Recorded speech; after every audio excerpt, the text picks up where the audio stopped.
Giây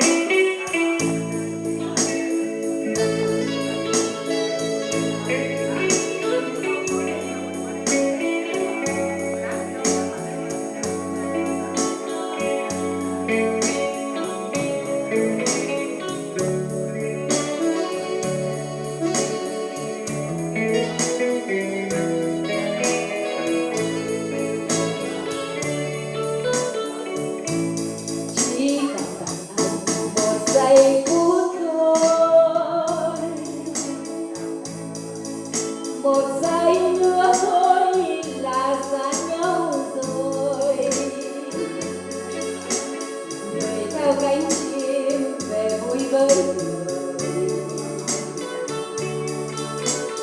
lại thương nhớ cho kiếp đơn côi. Nuối lòng chiều mưa nhớ ai, biển xanh vẫn xanh, người đi sao đành. Người trong giấc mơ em thẫn thờ, anh ơi bao giờ ước rồi nhau. Biết chi một đêm, tha thiết chi một đêm, rồi xa nhau ngàn trùng.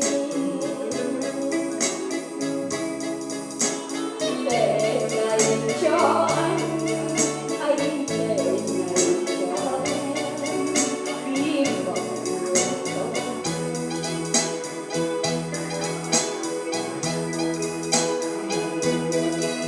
Bao lâu thấy muôn đời nuối tiếc, đến cuối cùng bên nhau. Biết em sẽ buồn, anh sẽ rơi bên. Biết em sẽ buồn, chẳng có ngày nào. Nếu ngày nào ta trong phai, ngày